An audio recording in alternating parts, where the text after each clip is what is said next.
ఓం వసుదేవసుతం దేవం కంసచాణూరమర్దనం దేవకీ పరమానందం కృష్ణం వందే జగద్గురుం. ఓం శ్రీ రాధాకృష్ణాభ్యాం నమ. కృష్ణం వందే జగద్గురుం, అర్జునం వందే జగదే కబీరం. ప్రతి మనిషి కూడా అప్పుల్లో ఉన్నారండి. మరి ఈ అప్పుల బాధ నుంచి నేను ఏ విధంగా బయటపడాలండి అని ప్రయత్నిస్తూ ఉంటారు. మరి 10,000 రూపాయల జీతం దగ్గర నుంచి ఒక 4-5 లక్షలు రూపాయల జీతగాళ్ళు కూడా అప్పులు అనేటటువంటివి తప్పవు. దీనికి కారణం కుజుడు. ఆ కుజగ్రహము మనకి మీనరాశిలో 2 ఏప్రిల్ 2026 సంవత్సరం నుంచి ప్రవేశం జరుగుతోంది. అదేవిధంగా మేషరాశికి స్వక్షేత్రగతుడై మరి 11 మే 2026 సంవత్సరం రోజున ప్రవేశిస్తాడు. అలాగే ఆదాయాలు కనుక మనకు బాగా పెరిగినట్లయితే, వ్యాపార అభివృద్ధి మనకు బాగా పెరిగినట్లయితే మనకి ఈ అప్పుల బాధల నుంచి మనం బయటపడచ్చు అని చాలా మంది అనుకుంటూ ఉంటారు. కానీ విచిత్రం ఏంటంటే, మీకు ఆదాయాలు ఎంత బాగా పెరిగినప్పటికీ కూడా ఖర్చులు కూడా మీకు తెలియకుండా ఖర్చులు అయిపోవడం అనేటటువంటిది సంభవిస్తూ ఉంటుంది. బంధువుల వల్ల, పరివారం వల్ల, లేకపోతే బిందు వినోద కార్యక్రమాల వల్ల, వేరే వేరే ఊర్లు హనీమూన్లు, తర్వాత తీర్థయాత్రలు, ఈ రకంగా ఏదో రకంగా మరి బంధువుల పెళ్ళిళ్ళు, తర్వాత ప్రతిదానికి వెళ్ళడం, ఈ రకంగా మరి ఖర్చులు అయిపోతూ ఉంటాయి. ఇది అనివార్యం. అటువంటి ఏ కారణంగా వస్తుందంటే గురుడు యొక్క వ్యయస్థితి కారణంగా కొన్ని స్థానాల్లో గురుడు ప్రవేశించడం ద్వారా మనకి ఈ అధిక అనవసరమైనటువంటి వ్యయం మనకి కలుగుతూ ఉంటుంది. మనకు అటువంటి గురుడు కర్కాటక రాశిలోకి మరి 2 జూన్ 2026 సంవత్సరం నుంచి ప్రవేశించడం జరుగుతుంది. అది 31/10/2026 సంవత్సరం వరకు ఉంటుంది. మరి ఏమండి మాకు ఇప్పుడు 15 లక్షలు, 20 లక్షల రూపాయల అప్పులు ఉన్నాయండి. ఇవి అన్ని చిన్న సైజు వాళ్ళ కోరికలు. ఇవి తీరిపోవాలా? దీనికి ఏదైనా సరే ఒక మంత్రం ఇవ్వండి, ఒక యక్షిని మంత్రం ఇవ్వండి, లేకపోతే చక్కగా తొందరగా వచ్చేటటువంటి ఒక ఉపాయం. ఈ మధ్యకాలంలో రెమెడీస్ అందరూ చెప్పడం వల్ల పాపం ఆ రెమెడీస్ వల్ల తొందరగా మీకు ఫలితాలు వస్తాయేమో అనేటటువంటి ఆశతో ప్రతి ఒక్కళ్ళు కూడా రెమెడీస్ చెప్పండి అని అడుగుతూ ఉంటారు. అసలు మీ జాతకం ఏమిటి? మీ జాతకంలో ఇదంతా కూడా గోచారం అంతా కూడా కోటాను కోట్ల మందికి కామన్ ప్లాట్ఫారం మీద చెప్పబడేటటువంటిది. నాసా మనకి ఎప్పటికప్పుడు విడుదల చేస్తూ ఉంటుంది పైన ప్లానెట్స్ ఎలా తిరుగుతున్నాయి, గ్రహాలు అనేటటువంటివి. దాని లైవ్ రిపోర్ట్స్ని చూసి మనం మీ యొక్క వ్యక్తిగత జాతకాలను మనం చూసి చెప్పినప్పుడు మనకు అర్థమవుతూ ఉంటుంది ఎప్పుడు అప్పులు తీరతాయి, ఎప్పుడు ఏంటి అన్నది. మీరు దాన్ని చాలా వెరీ క్యాజువల్గా తీసుకోవడము, ఫోన్ ఉంది కదా అని కొట్టేసేయడము, మామూలు జ్యోతిష్కులకు కొట్టేసినట్లు కొట్టేసి నా ధనుసు రాశి అండి బాగుంటుందండి అట్లా అడగకూడదు. అలాగే నా అప్పులు తీరిపోతాయండి, నాకు ఈ యొక్క రెమెడీస్ చెప్పేసేయండి, నాది గురుడు 4వ ఇంట్లో ఉన్నాడండి, మీనరాశి అండి, ఇట్లా అస్సలు అడగకూడదు. అందువల్ల ఎందువల్ల ఇలా అయిపోయింది అని అంటే, యూట్యూబ్లో మీకు ఎక్కువ మంది మీకు శాస్త్రం తెలియనటువంటి వాళ్ళు, గురు పరంపర లేనటువంటి వాళ్ళందరూ కూడా ఇష్టం వచ్చినట్టుగా ఈ ఛానల్స్ అన్నీ కూడా వాళ్ళు ప్రోత్సహించడం వలన కంటెంట్ కావాలి కాబట్టి ఛానల్స్ ప్రోత్సహిస్తాయి. ఇక ఈ డమ్మిగాళ్ళందరూ వచ్చి చెప్పడం వల్ల ఏమైపోయిందంటే జ్యోతిష శాస్త్రం మొత్తం భ్రష్టు పెట్టిపోయింది. మీరు కూడా వాళ్ళు వాళ్ళ ప్రత్యేకత ఉండాలని గురుడు 4వ ఇంట్లో 6వ ఇంట్లో శని ఇలా చెప్తుంటే మీరు కూడా అలా తయారయ్యారు. మరి పోనీ ఇన్ని సంవత్సరాల నుంచి వింటున్నారు, మీ అప్పులు తీరినయ్యా? ఇన్ని సంవత్సరాల నుంచి ఉంటున్నారు, మీ అక్రమ సంబంధాలు అలాంటివి ఏమన్నా మానుకున్నారా? ప్రవచనాలు వింటున్నారు, ఎంతో మంది ప్రవచనకారులు చాగంటి గారు వీళ్ళందరూ కూడా ఎన్నో సంవత్సరాల నుంచి చెప్తున్నారు. ఒక్కొక్కళ్ళు గోశాలు పెట్టుకున్నారు, దేవాలయాలు పెట్టుకున్నారు. వాళ్ళకి అబ్బాయి గురుగారులు అండి డొనేషన్లు ఇవ్వాలండి, ఇస్కాన్ వాళ్ళండి, వాళ్ళు ప్రతి తిథికి కూడా నరసింహస్వామి బర్త్డే ఈరోజు డబ్బులు వేసేయండి అన్నదానం చేస్తాం, ఈ రకంగా తయారైపోయినాయి మొత్తం అన్ని సంస్థలు కూడా. మరి దానివల్ల ఆధ్యాత్మికత భ్రష్టత్వం అయిపోయింది.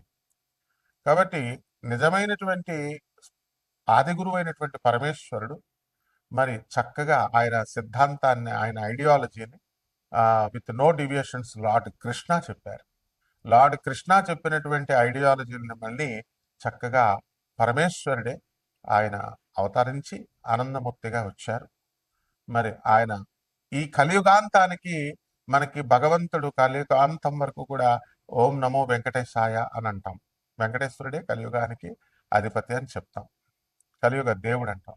అలా కలియుగం తర్వాత నెక్స్ట్ ట్రాన్సిషన్ జరుగుతుంది. నెక్స్ట్ యుగానికి సత్యయుగానికి వెళ్తారు. అప్పుడు మిమ్మల్ని రక్షించేది ఒకే ఒక్క మంత్రం, బాబానాం కేవలం.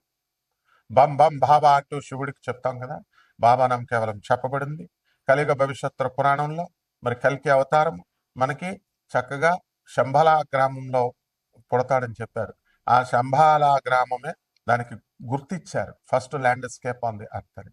అదే గూగుల్ చేసి చూడండి, సింగ్ భూమి, అదే జార్ఖండ్లో ఉంది, బీహార్లో, జార్ఖండ్లో. మరి అది ఆనందనగర్ దాని పేరు. మరి అక్కడ తపస్సు చేసినటువంటి వాళ్ళు, మరి అక్కడ ఎప్పుడు కూడా ధర్మ మహా సమ్మేళనాలు జరుగుతూ ఉంటాయి. దానికి ఆ యొక్క మంత్ర జపము, చాంటింగ్ జరుగుతూ ఉంటుంది, బాబానాం కేవలం కీర్తన జరుగుతూ ఉంటుంది. ఇవన్నీ కూడా మీరు తెలుసుకోవాలి సీరియస్గా. ఎందుకంటే లార్డ్ కృష్ణ మధురలో పుట్టాడు, దట్స్ ఆల్. గోకులంలో పెరిగాడు. రాముడు అయోధ్యలో పుట్టాడు, అయోధ్యలో పెరిగాడు, అంతే. దానికి రామాయణం మైథాలజీ ఇది కల్పితము, కావ్యము, ఊహాజనితము. శంభాల గ్రామము హిమాలయ పర్వతాల అవతల ఉంటుంది, అది ఎవరు వెళ్ళలేరు, ఊహకు అందదు. ఇలాంటి పిచ్చి పిచ్చి ప్రేలాపనలు చెప్పకూడదు. మీకు తెలియనప్పుడు నోరు మూసుకొని ఉండాలి, ప్రవచనకారులైనా స్వామీజీలైనా. అది తెలియనప్పుడు గూగుల్ జియోలాజికల్ ఎవిడెన్సెస్ ఉన్నాయని చెప్తోంది. ఎన్జిఆర్ఐ ఇచ్చింది certification, geological survey of India. గూగుల్లో చూడండి సింగ్ భూమి అని. Then how dare you are saying that Shambhala అనేటటువంటిది అక్కడెక్కడో హిమాలయ పర్వతాల అవతల ఉంటుందని చెప్తారు. అది ఊహాజనితం అని చెప్తారు. కలియుగ భవిష్యత్తు పురాణాలన్నీ ఊహాజనితాలా? బ్రాహ్మణులు రాశారంటారు ఒకడు, వేదాలన్నీ కూడా 4 శ్లోకాలు చెప్పేసి ఇవన్నీ కూడా ఆవిర్భవించేసి శివుని యొక్క గంట ఢమరక నాదం నుంచి వచ్చినాయి అని చెప్పేటటువంటి వాళ్ళంతా ఎందుకు? రాముడు కల్పితం, రామాయణం కల్పితం అన్నప్పుడు ఎందుకు నోరెత్తట్లేదు? సో మీ జీవితాలు బాగోవాలంటే ఇలాంటివన్నీ, ఇలాంటి అశాస్త్రమైనటువంటి అవైదికమైనటువంటి ప్రవచనాలు చెప్పేటటువంటి వాళ్ళ ప్రవచనాలు విన్నా నాశనం అయిపోతారు. కాబట్టి ఇక్కడ మనకి స్వామి వివేకానందుల వారు చెప్పారు, రామకృష్ణ పరమహంస చెప్పారు, తర్వాత మన ప్రభాత్ రంజన్ సర్కార్, ఆనందమూర్తి గారు, తర్వాత పరమహంస యోగానందుల వారు, రమణ మహర్షి, జగద్గురు ఆదిశంకరాచార్యుల వారు, రామానుజాచార్యుల వారు, వీళ్ళ ప్రవచనాలు వినండి. ఇప్పుడున్న వాళ్ళు ఎవరిష్టం వచ్చినట్టు వాళ్ళు చెప్పే ప్రవచనాలు ఎందుకు వింటారు మీరంతా? ఏం మార్చారు? మీ జీవితాలను ఏం మార్చారు వాళ్ళు? ఏం మార్చగలరు వాళ్ళు? ఇంకా ఎదురు మీకు కాశీలో మడి భోజనాలు పెడతాం, కింద హాల్ కడుతున్నాం, డబ్బులు ఇవ్వండి, పైన కింద ప్రవచనాలు చెప్పిస్తాం. ఇంకా ప్రవచనాలు చెప్పేవాళ్ళు లేరా? అశాస్త్రమైన ప్రవచనాలు చెప్పిస్తావా? సో పైన మనము ప్రవచనాలు చెప్పేటప్పుడు పైన మనం ఏం చేస్తాము, మళ్ళీ ఈ యొక్క హాల్ కడుతున్నాము, మడి భోజనాలు పెడతాము, కింద ప్రవచనాలు కట్టిస్తాము, ఇట్లా చెప్తున్నారు. సో ఇవన్నీ కాకుండా మీ అప్పుల మార్గాలు తీరాలన్నా, ఈ యొక్క ఆదాయాలు పెరగాలన్నా డైరెక్ట్గా శివుడి యొక్క ఐడియాలజీని మీరు ఫాలో అయినప్పుడు, కృష్ణుడి యొక్క ఐడియాలజీని మీరు ఫాలో అయినప్పుడు మాత్రమే వస్తుంది. దానికోసం మీ పర్సనల్ జాతకము చెబుతుంది. అండ్ దాని నుంచి రెమెడీస్ అనేటటువంటి కరెక్ట్ రెమెడీస్, ఇలాంటి పిచ్చి పిచ్చి వాళ్ళు చెప్పేటటువంటి చెట్టు పుట్ట మా దగ్గర హోమాలు చేయండి, 5 లక్షలు ఇవ్వండి, 25 లక్షలు ఇవ్వండి, all this nonsense remedies అన్ని కూడా మీకు ఏం హెల్ప్ చేయవు. So what are the correct remedies అనేటటువంటివి తెలుసుకోండి. ఒక్కొక్క రాశి వారికి, ద్వాదశ రాశుల వారికి ఈ యొక్క గ్రహ సంచారం వలన ఏ విధంగా ఫలితాలు ఇస్తాయో చూద్దాం. సింహరాశి, ఈ సింహరాశి వారికి అందరికీ కూడా మహేందర్, మణిశంకర్, మంగళి వీళ్ళందరూ కూడా ఈ యొక్క సింహరాశి వాళ్ళలోకి వచ్చేస్తారు.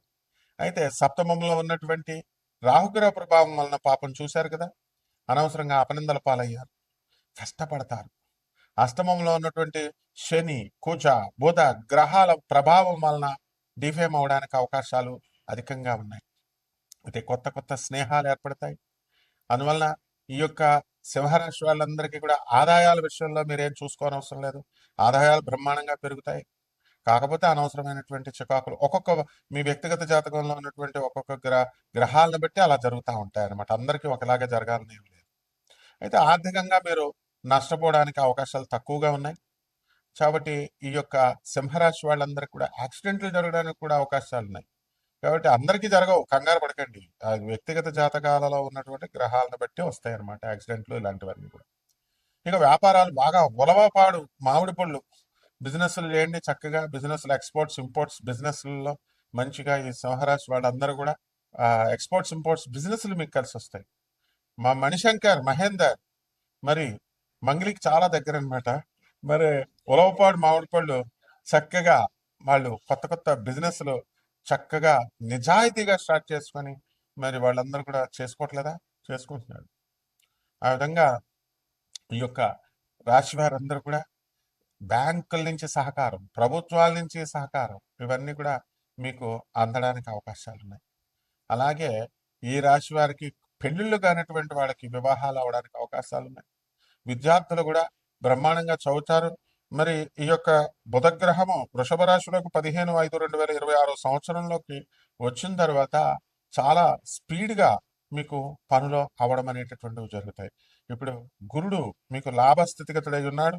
ఆ తర్వాత చక్కగా మీకు ఈ యొక్క ఆ మిథున రాశిలోకి బుధుడు 29 మే 2026 సంవత్సరంలో ప్రవేశిస్తాడు. మరి అక్కడి నుంచి మీ జాతకం ఇంకా తిరుగుండదనమాట. కాబట్టి ఈ సింహరాశి వాళ్ళు ఎక్కువగా తమ పిల్లల ఆరోగ్యం గురించి, ఎదుగుదల గురించి, చదువుల గురించి ఎక్కువగా ఆలోచిస్తూ ఉంటారు. వాళ్ళందరూ కూడా చాలా జాగ్రత్తగా ఆ, మీ శ్రద్ధకు తగ్గట్టుగా వాళ్ళు కూడా చదువుకోవడం జరుగుతుంది. ఇకపోతే ప్రభుత్వ ఉద్యోగస్తులందరూ కూడా చక్కగా పేద ప్రజలకు మీరు సహకారం ఎంత చక్కగా చేస్తారో అంత గొప్పగా మీరు ఎదగడానికి అవకాశాలు ఉంటాయి. మరి ఈ యొక్క ఆ, రవి వచ్చేసరికి మిథున రాశిలోకి 15 జూన్ 2026 సంవత్సరంలోకి ఈ యొక్క మిథున రాశిలోకి వస్తున్నాడు. ఒకటి ప్రభుత్వం నుంచి అనేకమైనటువంటి సహకారాలు మీకు లభిస్తాయి, సబ్సిడీలు మీకు లభిస్తాయి, కొత్త కొత్త పరిశ్రమలు మీరు మొదలు పెడతారు. వ్యాపారాలు దగ్గరికి వచ్చేసరికి హాస్టల్ వ్యాపారాలు, ఆ తర్వాత ఈ యొక్క రెసిడెన్షియల్ స్కూల్స్, కాలేజెస్, హాస్పిటల్స్ కట్టడం, బట్టల వ్యాపారాలు ఇవన్నీ కూడా జరుగుతూ ఉంటాయి. కాబట్టి ఈ రాశి వారికి అందరికీ కూడా మనము పూర్వజన్మ కృతం పాపం రోగ రూపేణ పీడిత అన్నారు. మరి సింహరాశి వాళ్ళందరూ కూడా మానసికంగా కాస్త డిప్రెషన్లోకి వెళ్ళడానికి అవకాశాలు ఉంటాయి. అయితే సప్తమంలో ఉన్నటువంటి రాహుగ్రహ ప్రభావం వలన వీళ్ళందరూ కూడా ఏమవుతారంటే జీవిత భాగస్వాములతో కానీ, వ్యాపార భాగస్వాములతో కానీ మీరు డిస్కషన్స్ పెట్టుకోవడానికి, వాదాలు పెట్టుకోవడానికి అవకాశాలు అధికంగా ఉంటాయి. కాబట్టి ఇవన్నీ కూడా మీరు చక్కగా సార్ట్అవుట్ చేసుకుంటూ జాగ్రత్తగా వెళ్ళాలి ఏ విధంగా ఉంటుందో. అదేవిధంగా ఈ యొక్క గురుగ్రహం మార్పు తర్వాత 2 జూన్ 2026 సంవత్సరం తర్వాత మనకి 2026లో మీకు కొంచెం సెక్యూరిటీలు, షూరిటీలు, సంతకాలు పెట్టడం అనేటటువంటి విషయంలో జాగ్రత్తగా ఉండాలి. అలా కనుక లేకపోతే లీగల్గా చిక్కులు. ఇప్పుడు మన మంగిలిని తీసుకోండి, అనవసరమైనటువంటి విషయాలకి పాపం అవన్నీ కూడా ఇరుక్కుందా లేదా, పేరు డ్యామేజ్ అయిందా లేదా, ఆ విధంగా జరగడానికి అవకాశాలు ఉంటాయి. కాబట్టి చక్కగా లీగల్గా బిజినెస్లు అన్నీ కూడా మీరు చేసుకొని చక్కగా ముందుకెళ్ళడం ద్వారా ఈ యొక్క రాశి వారందరూ కూడా బ్రహ్మాండంగా ఉంటారు. ఇక గేమ్స్లో, క్రీడల్లో కళాకారులు ఉన్నారు, క్రీడాకారులు ఉన్నారు. వీళ్ళందరికీ కూడా చాలా గౌరవ పురస్కారాలు జరుగుతాయి. ఆ తర్వాత అనుకున్నవన్నీ కూడా మేము సాధించలేకపోతున్నాము అనుకునేటటువంటి వాళ్ళ కొత్త ద్వారాలు తెరవబడతాయి. కొత్త కొత్త అవకాశాలు మీకు రావడం జరుగుతుంది. ఈ రకంగా మనం పరిహారాలు ఏమిటంటే, మనకి రాహువు, శని, ఈ యొక్క బుధుడు, కుజుడు ఇవన్నీ కూడా బాగుండలేదు. కాబట్టి చక్కగా మీరు ఈ యొక్క కుజ జపం చేసుకోండి, కుజ స్తోత్రాలు చదవండి. కుజుడికి కిలోంపావు కందుల్ని ఎరుపు రంగు వస్త్రాన్ని ఇచ్చి పేద బ్రాహ్మణులకి మనం మంగళవారం నాడు ఉదయం 9 గంటలకు దానం చేసుకోండి. ఓం సుబ్రహ్మణ్యేశ్వర స్వామి వారికి ఓం శరవణ భవ అంటూ అభిషేకం చేసుకోవడము, మంత్రజపం చేసుకోవడం, అనుష్ఠానం చేసుకోవడం ద్వారా బ్రహ్మాండంగా మీకు ఉంటుంది. అనాథలకి, సాధువులకి, వికలాంగులకి, మరి పేదవారికి సహాయాలు చేసుకోవడం ద్వారా అద్భుతంగా మీరు ముందుకు వెళ్ళిపోతారు. శుభమస్తు.